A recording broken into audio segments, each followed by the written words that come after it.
When I accepted an invitation to write an essay on William Blake and contemporary physical theory for a collection honoring Donald Alt, who, as most of us know, died in 2019, my impulse was predictable.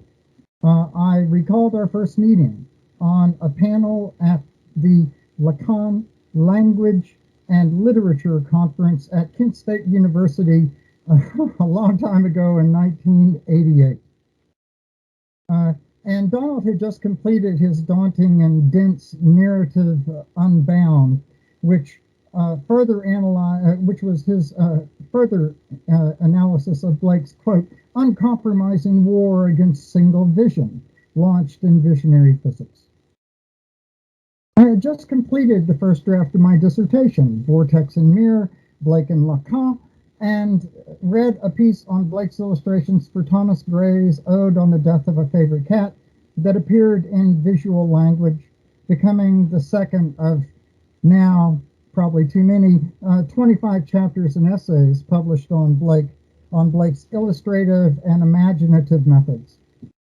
Following the session, we went to lunch to talk, of course, about rather different paths leading to the study of physical theory and the prophetic works, not just of Blake, but in my case of Shelley and others. However, we quickly discovered one significant connection: the work of mathematician and cultural historian Jakob Bronowski. So, if you wanted Jason to go to the second slide, that'd be great. And so Jacob Bronowski, he's the one who really inaugurated a trend that extends to current scientific studies. That is, the constant presence of the quotation of the opening quatrain to Auguries of Innocence. And that could be slide 3, Jason, and we could probably just sit there for a while. And of course, and this quatrain has really remained the most evoked of lines of Blake's poetry within any number of works, and I'll come to the number in just a second, of Blake poetry emerging within discussions of physical theory up to our moment. As Alt argues on the opening page of Visionary Physics, Bronowski served as, quote, a notable exception to the rule by seeing in Blake's attribution of specific topological properties to things, to entities like the mundane shell and the vortex, which I've spent a lot of time writing on, the creation of entanglements between the cosmological models of Blake and Newton, elaborated in chapters 3 and 10 of The Ascent of Man, very popular and widely known, The Ascent of Man. In several works, but especially in William Blake and the Age of Revolution, A Man Without a Mask, The Visionary Eye, through such works, Bronowski articulated an emerging generation of scientists and theorists, the fruitful fusion of the visionary poet and as theoretical physician.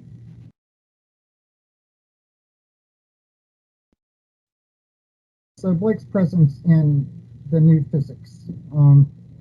In the wake of Bronowski's work, the opening quatrain of Auguries has become ubiquitous across a wide range of works articulating the new cosmologies of expansion, the physics of relativity, and the quirky instabilities of quantum mechanics. Well, time doesn't really allow a complete review of the numerous scientific studies evoking Blake's well-known quatrain to render visible the peculiar nature of an active and evolving universe. But in the file I have maintained across the last 20 years, I'll try and see if I can improve the sound from my side. The last 20 years, an astonishing 140 book-length works have turned to the Quatrain for diverse purposes. A short list, I think, will give you a feel for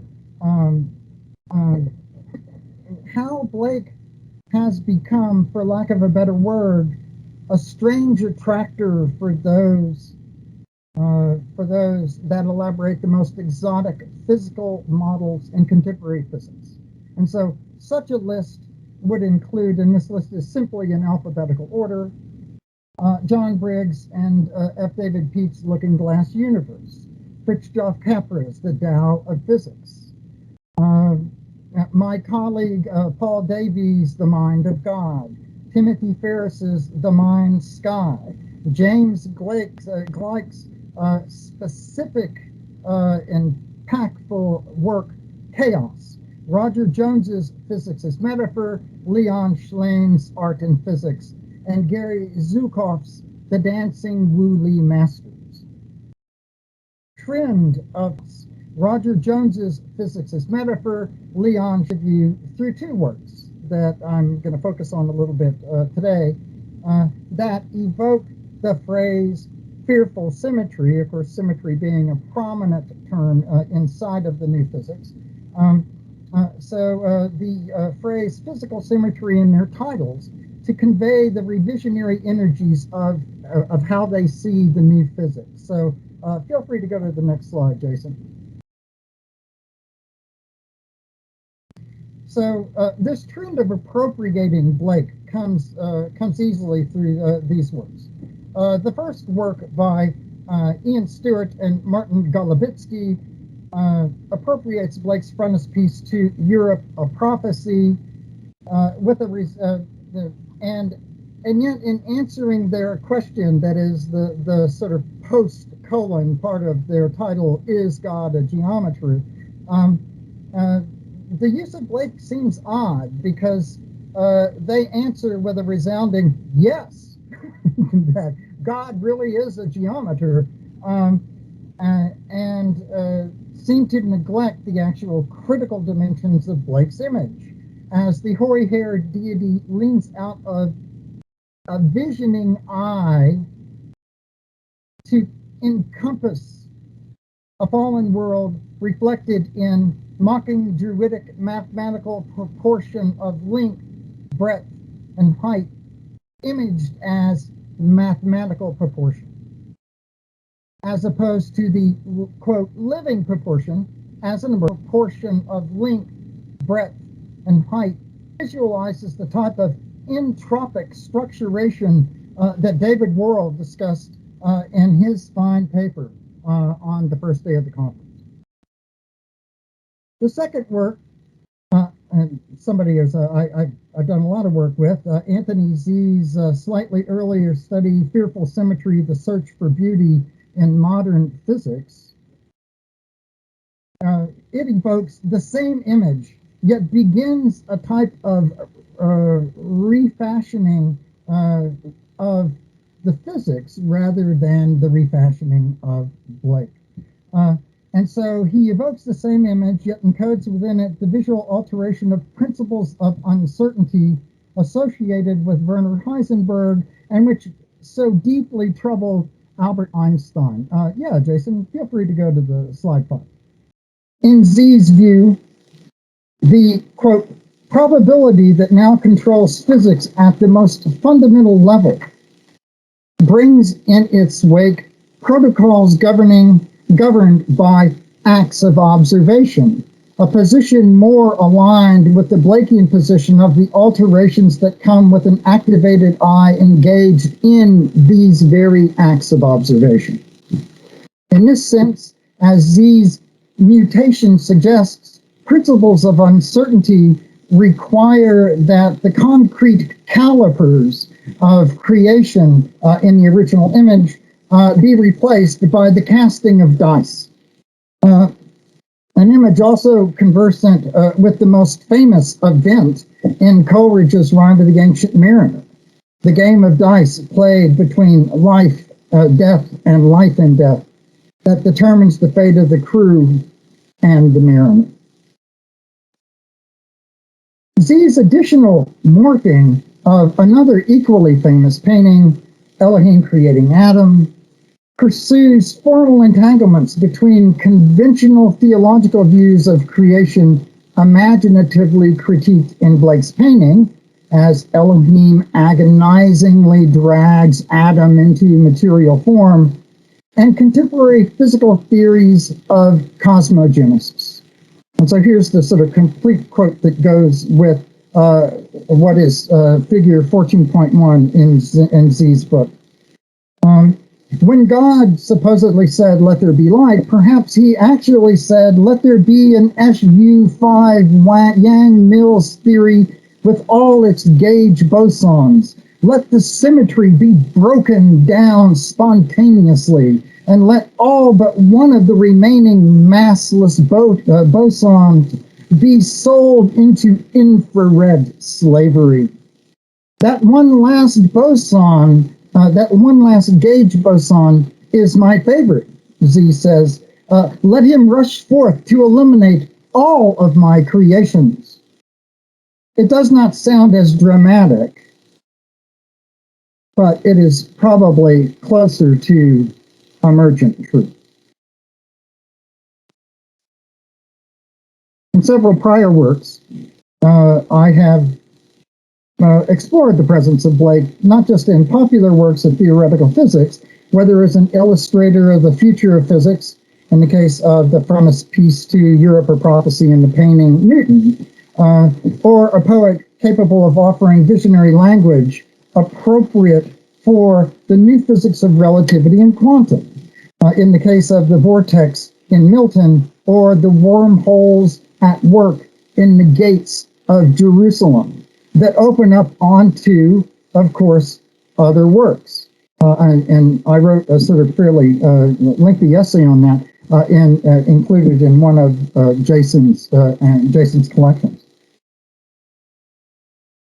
The Blakespotting, as it were, pursued in those prior projects, primarily located the evocation of Blake and analyzed the use made of him and his works by writers striving relentlessly to describe physical events after the emergence of relativistic effects, quantum dynamics, and protocols of chaos. Such allusions render Blake a strange attractor. It's a term by Harriet Hawkins, who I think still is at Oxford, and gives the continued and ever-expanding citational presence of Blake by those who elaborate current understanding of the type of entanglements that are at the core of Karen Barad's sort of amazingly but difficult book, and that define inner and outer events. That's a quote from Alain Badiou. My paper points to the need for a renewed exploration of another manifest feature of contemporary physical theory, and the direct connection to the rhythmic dimensions, actually the rhythmic dimensions that were often floating within many of the papers and many of the sort of performances that we just witnessed.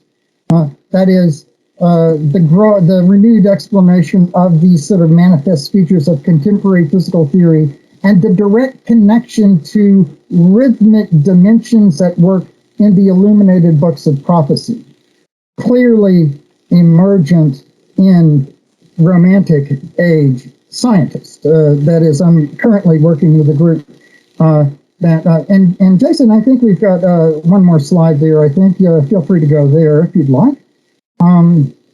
Here's I wanted to give you at least a definition, because most people, I'm retired now, so most people don't have the time I have to read all of this exotic material and try and figure out if it relates to Blake in any way.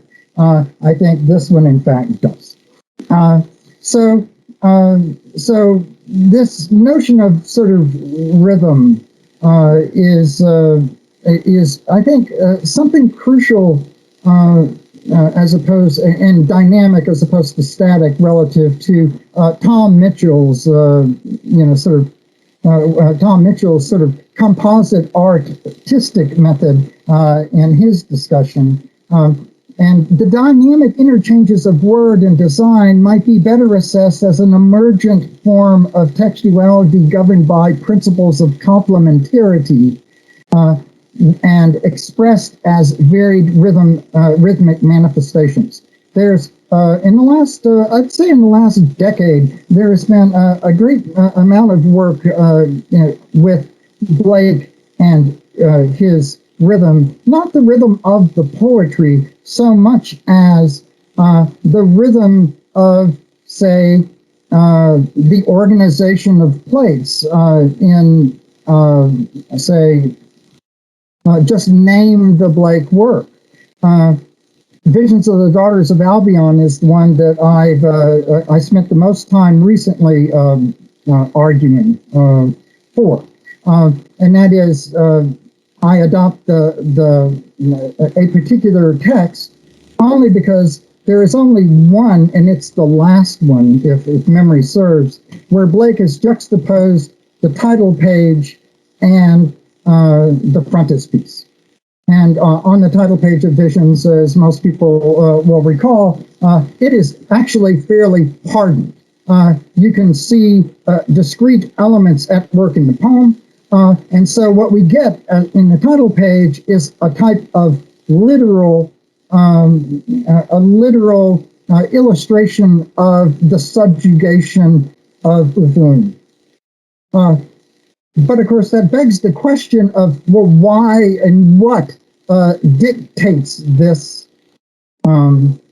oppression?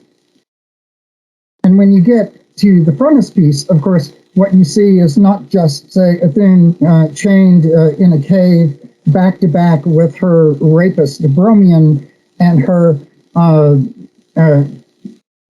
petty and punitive husband-to-be Theotorman. But what floats in the back of the screen, in the back of the design, is in fact the ideological motivation that connects the Bromian on the one hand and Theotorman on the other. Because Bromian, as he pronounces after the rape, only sees Ithun for her use value, and Theotorman cries endlessly because, of course, his primary sort of attachment to Ithun was not a use value, but an exchange value that is dictated by culture. And so one of them gives you the literal, the other one gives you the imaginary, and the imaginary actually points to the ideological dimensions of not just the poem, but the culture and we could see it as that sort of splitting. Of course, significantly, I would argue, and somebody used this slide yesterday, it is significant that when we get to the last plate in Visions, of course, what's happened is, the chain that has held Ithun down has been stretched so that she emerges in front of and above the Daughters of Albion who sit on the margins of the text. And she has now taken the position of power that initially was given to Bromion in the title plate in his pursuit of her. Okay, so why rhythm? Actually, there's a great deal of work at the moment on rhythm as in all the different forms of rhythm.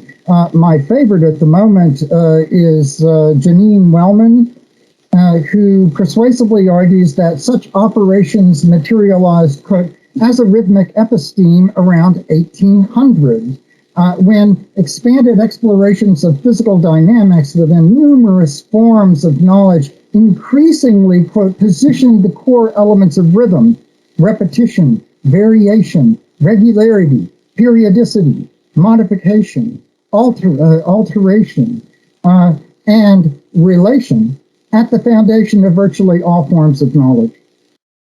It's a fine book, and I'm currently at the moment editing with Richard Shaw a collection of essays addressing these concerns. So contemporary physical theory has adopted such physical operations as well to aid attempts to articulate grand unified theories and theories of everything, with superstring theory the most overt rhythmic form, with superstring theory woven from rhythmic manifestations emerging as the most promising construct. In this sense, both Blake's poetic canon and its illuminated forms of representation can provide an explanation for how and why a quirky, perhaps crazy, and certainly heretical Christian poet and painter at the end of the 18th century could offer a visionary physics conversant with the most exotic concepts in contemporary physical theory. In this sense, Blake's illuminated prophecies provide a starting place for new forms of quantum textualities beyond the radiant model argued by Jerome McGann, and I'm currently in discussion of that type of extension with McGann. So I tried to keep it short and within my 15-minute boundary, and I will simply say thank you for listening.